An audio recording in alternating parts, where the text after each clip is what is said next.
ये आकाशवाणी रायपुर है। छत्तीसगढ़ी समाचार बुलेटिन के संग पृथा शर्मा के जय जोहार। अब सुनाओ आज के प्रमुख समाचार। विधानसभा के मानसून सत्र आज ले हुई शुरू। पहले दिन सदन में गुंजिस अमानक खातू बीजा के मुद्दा। कांग्रेस राजस्व निरीक्षक के विभागीय परीक्षा में गड़बड़ी ल लेके उठाइन सवाल। बीजापुर जिला के धनगोल गांव के जंगल में माओवादी मन कोती ले लगाए गे आईडी ले विस्फोट। एक जिन नोनी समेत 3 जिन ग्रामीण मन होइन घायल।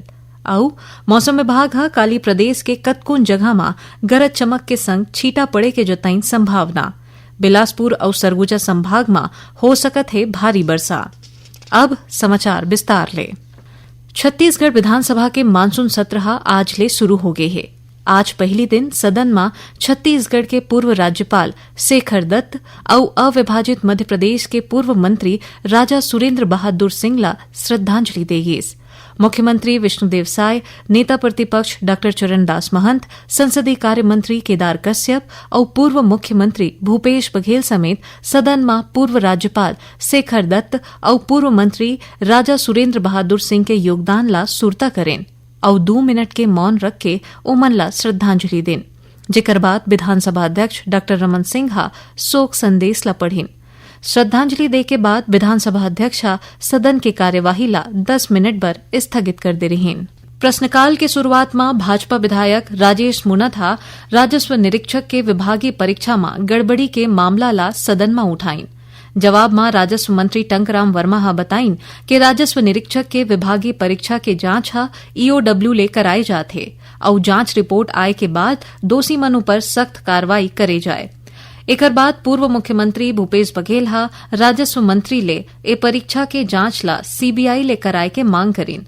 कांग्रेस सदस्य राजस्व निरीक्षक के विभागीय परीक्षा में हुई गड़बड़ी बर सदन में सरकार के खिलाफ नाराबाजी घलो करे बर लगिन। राजस्व मंत्री टंकराम वर्मा के जवाब ले असंतुष्ट होके कांग्रेस सदस्य मन सदन ले बाहर निकल गए रहिन। प्रश्नकाल में भाजपा विधायक अजय चंद्राकर बस्तर विश्वविद्यालय में सहायक प्राध्यापक भर्ती में हुए अनियमितता के मामला ला उठाएं। मुख्यमंत्री विष्णुदेव साय अपन जवाब में कहिन कि यह मामला के जांच चलत है और रिपोर्ट आए के बाद एकर ऊपर सख्त कार्यवाही करे जाही। उन्हें शून्यकाल में नेता प्रतिपक्ष डॉ चरणदास महंत और कांग्रेस विधायक मन राज्य में खातू और बीजा के कमी के विषय ला उठाइन और स्थगन प्रस्ताव ललाइन। कृषि मंत्री रामविचार नेताम के वक्तव्य के बाद विधानसभा अध्यक्ष डॉ रमन सिंह कांग्रेस के स्थगन प्रस्ताव ला अग्राह्य कर दिन। जेकर बाद कांग्रेस विधायक मन गर्भगृह में पहुंच के नाराबाजी करे बर लगिन और एकर बाद विधानसभा अध्यक्ष सदन के कार्यवाही ला 5 मिनट बर स्थगित कर दे रही। गर्भगृह में पहुंचे के सेती कांग्रेस के विधायक मन खुदे निलंबित हो गए रही। सदन के कार्यवाही जब फिर ले शुरू हुई त एकर बाद विधानसभा अध्यक्ष कांग्रेस विधायक मन के निलंबन ला खत्म करें। वन और जलवायु परिवर्तन विभाग को तिले जैव विविधता और वेटलैंड संरक्षण कार्यशाला के आयोजन नवा रायपुर के अरण्य भवन में करेगी। जेमा मुख्यमंत्री विष्णुदेव साय, विधानसभा अध्यक्ष डॉ रमन सिंह, नेता प्रतिपक्ष डॉ चरणदास महंत, उप मुख्यमंत्री अरुण साव, विजय शर्मा, वन मंत्री केदार कश्यप और सब विधायक मन शामिल हुए। एक कार्यशाला के बाद एक पेड़ मां के नाम कार्यक्रम के आयोजन करेगी। जेमा विधानसभा अध्यक्ष डॉ रमन सिंह, मुख्यमंत्री विष्णुदेव साय समेत मंत्री परिषद के सबो सदस्य और सबो विधायक मन गुलमोहर के पौधा लगाइन। बीजापुर जिला के मद्देर थाना क्षेत्र के धनगोल गांव के जंगल में माओवादी मन कोती ले लगाए गए आईडी ले विस्फोट हो गए। जेकर सेती एक नोनी समेत 3 जिन गांव के रहैया लोगन मन घायल हो गए हैं। जानबा के अनुसार ये तीनों ग्रामीण मन धनगोल गांव के जंगल में मशरूम लेबर गे रहीन। फिर यही बेरा में उमन आईडी के चपेट में आ गिन और एकर बाद गंभीर रूप ले घायल हो गए रहीन और ओकर गोड़ और चेहरा में चोट आए हैं। जेकर उपचार बर एमन ला बीजापुर के जिला अस्पताल में भर्ती कराए गए हैं। छत्तीसगढ़ी समाचार बुलेटिन आप मन आकाशवाणी रायपुर ले सुनत हव। छत्तीसगढ़ के खबर ले है आपके वास्ता और खबर के विश्वसनीयता ले है हमार वास्ता। आकाशवाणी समाचार रायपुर के प्रादेशिक समाचार बुलेटिन के संगे संग हमार समसामयिक कार्यक्रम आप रेडियो के संग अपन मोबाइल में घलो सुन सकत हो। आकाशवाणी समाचार फेसबुक, ट्विटर और यूट्यूब में घलो हावय। हमार फेसबुक पेज हरे Chhattisgarh news on AIR, Twitter handle CGAIR news और हमार यूट्यूब चैनल हरे छत्तीसगढ़ AIR न्यूज। तो अब रेडियो के संगे संग आपके मोबाइल के माध्यम ले हम आप तक पहुँचत हन। छत्तीसगढ़ के हर खबर पर सुनत रहो आकाशवाणी समाचार। अब आगू बाढ़बो बाचे समाचार कोती। बालोद जिला के डोंडी लोहारा क्षेत्र के मुड़खुसरा गांव में एके परिवार के 13 झिन लोगन मनहा जहरीला खाना खा डरेन, जेकर सेती ओ मनहा बीमार हो गए हैं। जानबा के अनुसार इनकर घर में जंगली मशरूम के साग बने रहिस, जेला खाए के बाद सबोला उल्टी, दस्त और पेट पीड़ा होए बर लगिस। फिर तुरते इस सबो मन ला डोंडी लोहारा के सरकारी अस्पताल में इलाज बर भर्ती कराए गए हैं। ओती कबीरधाम जिला के कवर्धा बोड़ला में घलो जहरीला मशरूम खाए के सेती एके परिवार के 4 झिन लोगन मनहा उहा घलो बीमार हो गए हैं। इस सबो मन के इलाज बोड़ला के सामुदायिक स्वास्थ्य केंद्र में चलत है।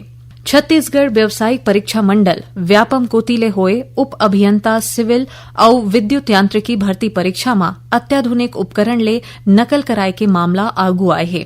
सरकंडा बिलासपुर के शासकीय उच्चतर माध्यमिक विद्यालय के परीक्षा केंद्र में एक महिला परीक्षार्थी के संदिग्ध गतिविधि के सूचना मिले के बाद तुरते संज्ञान लेवत हुए ओखर तलाशी ले गिस। एबेरा में परीक्षार्थी के कपड़ा में छिपे हुए एक ठीक कैमरा और कान ले माइक्रो स्पीकर जैसे इलेक्ट्रॉनिक उपकरण ला जब्त करेगिस। उन्हें परीक्षा केंद्र परिसर के बाहर नकल में सहायता करे बर एक झिन आने युवती ले वॉकी-टॉकी, टैबलेट, ब्लूटूथ डिवाइस और मोबाइल फोन ला घलो जब्त करे गए हैं। ए मामला में सरकंडा पुलिस कोती ले FIR दर्ज करके आरोपी मनु पर जरूरी कार्रवाई करे जात है। आज सावन के पहली सम्मार हरय। ए बेरा में रायपुर समेत प्रदेश भर के भगवान भोलेनाथ के मंदिर में बड़ संख्या में भक्त मनहा सरलग पहुंचत है, जौन मनहा मंदिर में जाके भगवान महादेव के विशेष पूजा पाठ करत है। रायपुर में कावड़िया मनहा महादेव घाट के हटकेश्वर महादेव में जल चढ़ाइन त उन्हें बुढ़ेश्वर महादेव समेत कतकोन शिव मंदिर मन में घलो आज बिहिनिया ले ही लोगन मन के भीड़ लगे हुए हैं। ओती कबीरधाम जिला में आज पंचमुखी बूढ़ा महादेव मंदिर ले भोरम देव बर पदयात्रा निकाले गेस। 18 किलोमीटर के ए पदयात्रा में 5000 ले ज्यादा श्रद्धालु मन शामिल हुइन। हर हर महादेव और बोल बम के जयघोष ले गुंजत कवर्धा शहर ले लेके भूरम देव मंदिर तक श्रद्धा और शिव भक्ति के माहौल देखेला मिलिस। ए यात्रा के शुरुआत उप मुख्यमंत्री विजय शर्मा करीन। ए बेरा में कलेक्टर गोपाल वर्मा और नगर पालिका अध्यक्ष चंद्र प्रकाश चंद्रवंशी घलो मौजूद रहीन।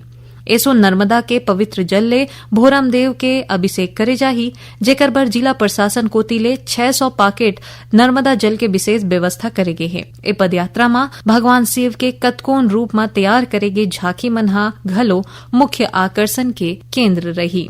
अब पेश है मौसम के हाल। मौसम विभाग के अनुसार एक ठे निम्न दाब के क्षेत्र दक्षिण पश्चिम बांग्लादेश और ओखर ले लगे गंगेटिक पश्चिम बंगाल के ऊपर बने हुए है। ए निम्न दाब के क्षेत्र पश्चिम उत्तर पश्चिम दिशा में आगू बढ़त है।